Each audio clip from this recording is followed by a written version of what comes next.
Remakes. We've been in somewhat of a remake renaissance in recent years, with a not insignificant amount of high-profile titles being remakes of popular, classic games, or those with a cult following. And while most have generally been well received, there's been some discussion on if they're worth what they're being charged for. But that leads into a whole can of worms that I am more than happy to open up and poke with sticks. Join me, the resident gremlin, and let's talk about the deal with remakes. Quick sidebar, this isn't going to be some super deep dive or anything, and I will mostly come across as verbal diarrhea. With that out of the way, let's get started. Now, first things first, what is a remake? Before you smartasses in the comments decide to call me an idiot or pretentious for asking this, first of all, you're absolutely right. Secondly, the term has become pretty muddied, and things get called remake while not actually being remakes in the strictest sense. So let old Gremlin break it all down for y'all. When it comes to all this, there are three different categories in my 100% infallible opinion: remakes, remasters, and reimaginings. Let's go from the bottom to the top, shall we? Reimaginings are where they take an existing IP and go a different direction from the original title. Typically not mechanically, and keeps most of the important story beats the same. Otherwise it would be just making your own thing and pretending it's an old thing people like, which would probably upset a lot of people. But there's usually enough of a spin on it that it's its own distinct thing. A couple of examples of this are the Final Fantasy VII remake and Altered Beast for the PS2. Didn't know Altered Beast had a reimagining? Good, because it sucks. But Gremlin, isn't that a reboot? Well, no. Firstly, a reboot doesn't necessarily need to be a reimagining of the original story. Secondly, when was the last time a reimagining ever rebooted anything? DMC Devil May Cry was basically what killed the franchise before they went back to the original series, and there was much rejoicing. Anyways, a remaster is simple. All they really are re-releases of older titles with slightly improved visuals, frame rate, and maybe some quality of life changes. It's the most common and I imagine the lowest effort of the three, and it's still possible for it to be an absolute disappointment. Isn't that right, Dark Souls Remastered? It's like being a full price DS fix. Don't get me started on Call of Duty Modern Warfare Buy all the DLC again, dumbass, Remastered. Now, remakes. Remakes are where they take the original title and completely rebuild it from the ground up. The game has the same skeleton, the story, characters, locations, but the rest of the game is modernised, improving on what was good and fixing what didn't quite work, were downright bad, or have aged very badly. Doesn't mean that they can't add new sections and story beats. They can have Lisa Trevor as a treat, but as long as the original game is still obviously there, we're all good. Good example is the RE2 remake. All of the same beats as the original, but did away with the tank controls, fixed cameras, and having to stand perfectly still while colossal monsters charge you at breakneck speed. That's my personal view on it all. Problem is, publishers seem obsessed with using remaster and remake interchangeably. Nintendo called Metroid Prime Remake a remaster, even though it looks to be a ground-up remake / visual overhaul in a similar vein to Spyro and Crash remakes. But at least we kind of have our definitions, at least for this video. Preamble out of the way, next on the docket is what games to remake.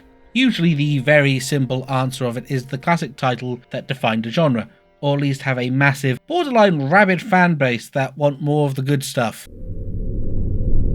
See for example, most remakes ever made. Why? Because it's guaranteed to print money.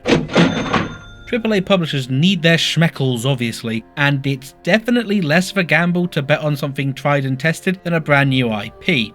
Whether the increased number of remakes is a symptom of a stagnating and failing industry is a discussion for another time, but it's not to say that these remakes aren't amazing, aren't labours of love on the part of the developer that people would consider better than the original. Maybe not that one.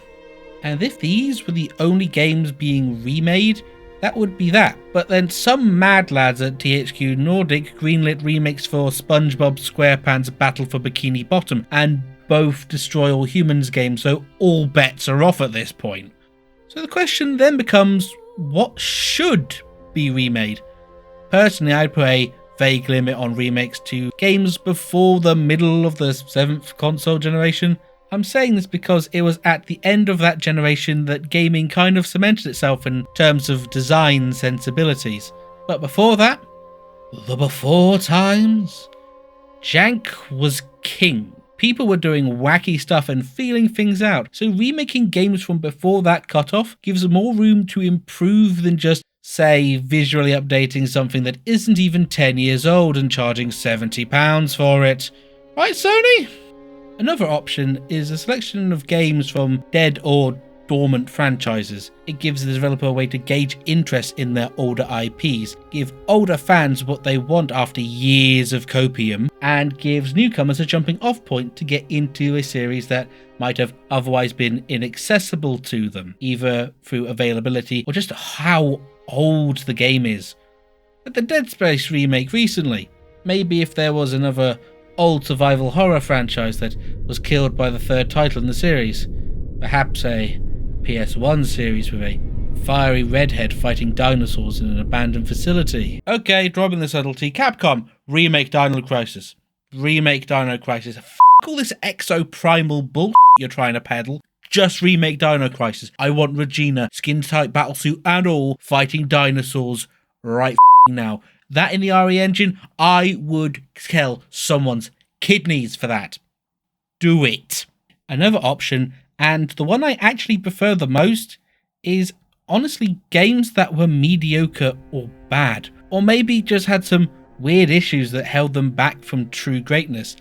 Things like Dragon's Dogma, which had some weird design choices that made it difficult for a lot of people to get into, or Lords of the Fallen. That's getting a remake/reboot thing because the original was probably the definition of what the kids call mid. The original was very bland and didn't really have anything going for it, but from all the promotional footage, I know I've been stung before too, it looks like its own thing, rather than just blindly aping Dark Souls. So many more games could be absolute classics if they got revisited and were given the treatment they deserve. And I mean remakes, not remasters, because the remaster would have the same issues as before. Some games are beyond saving though. Finally, we come to the actual crux of the matter. The rest of the video, fluff. Padding, because this is actually the most important thing to consider. Who is this remake for? Well, you obviously want to make it for as many people as possible, the mega fans and the newcomers alike. But here's where things get complicated. Now, a lot of games that are getting remade are really effing old. Seeing as I mentioned it earlier, let's use RE2 as our example piece. The original RE2 was 21 years old at the time of the remake, but had all of the hallmarks of the franchise, and while beloved, is definitely showing its age. Now, they could have gone and done what they did with the original back in 2002, essentially a massive visual overhaul with some gameplay updates, and the old school fans would likely have been placated, but I highly doubt it would have been as successful as it was if they'd kept the old formula after all the advancements they had made since then. On the flip side, I have an inkling that if they did it like RE7, all first person and stuff, it wouldn't have done as well either. Because while you need to appeal to the unwashed masses, you also need to remember the people that are most likely to actually buy this remake. The basement-dwelling troll, the fans of the original title. Worth remembering that these guys probably just want more of what they had before and might just be happy with a prettier version of the old title. If they don't like the new version for whatever reason, they don't lose out because they just go back to the original and party like it's the mid-90s. Then again, they might just be so starved for a new game they'll be fine with just about anything, like Dino Crisis fans. As long as it doesn't completely rewrite the entire story and make some kind of egregious change like making unisex toilets or making a character's breasts smaller. Because that would be really unforgivable. Ultimately, it's a balancing act of catering to both audiences without alienating too many people. And while nothing so far has completely the bed, feels like it's only a matter of time. My current bets are on Silent Hill 2 remake because, let's be honest, if there's anyone who's going to mess up a sure thing, it's these ass clowns. I hope you enjoyed my inane ramblings about my personal views on remakes. What do you think about them? Do you think they're a good thing, a necessary evil? Are there any titles you'd love to see come back? I am the Resident Gremlin, and did I do a video on remakes just to mold about a Dino Crisis remake? Yes, I did. Fight me.